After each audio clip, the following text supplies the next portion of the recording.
Assalamualaikum warahmatullahi wabarakatuh.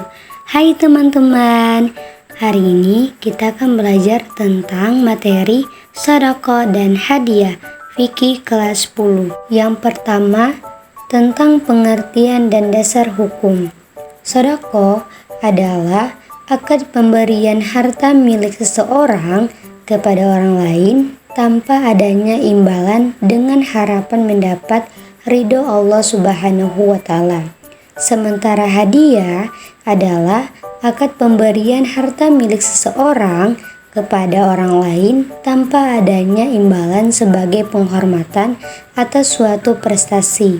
Sedekah itu tidak hanya dalam bentuk materi, tetapi juga dalam bentuk tindakan seperti senyum kepada orang lain termasuk sedekah. Hal ini sesuai dengan sabda Rasulullah Shallallahu Alaihi Wasallam yang artinya tersenyum di hadapan temanmu itu adalah bagian dari sedekah. Hadis riwayat Bukhari. Hukum hadiah menghadiahkan dari orang Islam kepada orang di luar Islam atau sebaliknya adalah boleh karena persoalan ini termasuk sesuatu yang berhubungan dengan sesama manusia atau hablum minan nas. Yang kedua, hukum sedekah dan hadiah. Hukum sedekah adalah sunnah, sedangkan hukum hadiah adalah mubah, artinya boleh saja dilakukan dan boleh ditinggalkan. Yang ketiga, perbedaan antara sedekah dan hadiah. Yang pertama, sedekah ditunjukkan kepada orang terlantar sedangkan hadiah ditunjukkan kepada orang yang berprestasi. Yang kedua, sedekah untuk membantu orang-orang terlantar memenuhi kebutuhan pokoknya, sedangkan hadiah adalah sebagai kenang-kenangan dan penghargaan kepada orang yang dihormati. Yang ketiga, sedekah adalah wajib dikeluarkan jika keadaan menghendaki, sedangkan hadiah hukumnya mubah. Yang keempat, syarat-syarat sedekah dan hadiah. Yang pertama, orang yang memberikan sedekah atau hadiah itu sehat akalnya dan tidak dibawa perwalian orang lain. Orang gila, anak-anak, dan orang yang kurang sehat jiwanya seperti pemboros tidak sah sedekah dan hadiahnya. Yang kedua, penerima haruslah orang yang benar-benar memerlukan karena keadaannya yang terlantar.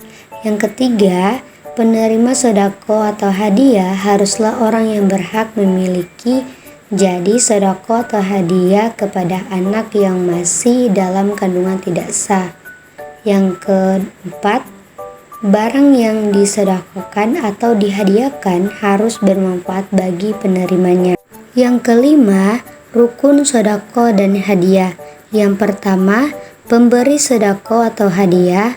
Yang kedua, penerima sedekah atau hadiah. Yang ketiga, ijab dan qabul, artinya penerima menyatakan memberikan, penerima menyatakan suka. Dan yang keempat, barang atau benda yang disedekahkan atau dihadiahkan. Kesimpulan dari materi ini yaitu sedekah dan hadiah merupakan dua bentuk pemberian yang dianjurkan dalam Islam.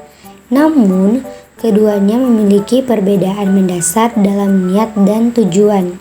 Sedekah adalah pemberian yang dilakukan dengan niat ikhlas semata-mata untuk mendapatkan ridha Allah. Biasanya sedekah diberikan kepada orang yang membutuhkan seperti fakir miskin atau mereka yang sedang dalam kesulitan dan memiliki keutamaan besar seperti menghapus dosa-dosa kecil, mendatangkan keberkahan, serta melipat gandakan pahala bagi pemberinya. Sementara itu, hadiah adalah pemberian yang diberikan kepada orang lain sebagai bentuk penghargaan, kasih sayang, atau perhatian tanpa memandang status ekonomi penerima. Hadiah memiliki keutamaan dalam mempererat tali silaturahmi, menumbuhkan kasih sayang, dan menciptakan hubungan harmonis di antara sesama.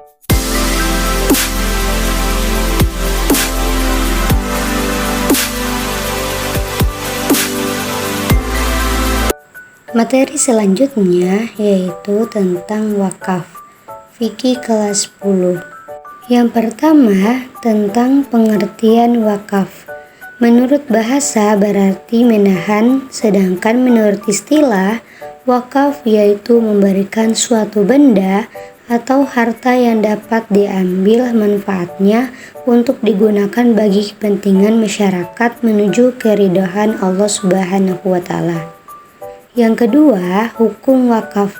Hukum wakaf adalah sunnah. Hal ini didasarkan pada Al-Quran. Yang ketiga, rukun wakaf. Yang pertama, orang yang memberikan wakaf. Yang kedua, orang yang menerima wakaf. Yang ketiga, barang yang diwakafkan. Dan yang keempat, ikrar penyerahan. Yang keempat, syarat-syarat wakaf. Yang pertama, orang yang memberikan wakaf berhak atas perbuatan itu dan atas dasar kehendaknya sendiri. Yang kedua, orang yang menerima wakaf jelas baik berupa organisasi atau perorangan. Yang ketiga, barang yang diwakafkan berwujud nyata pada saat diserahkan.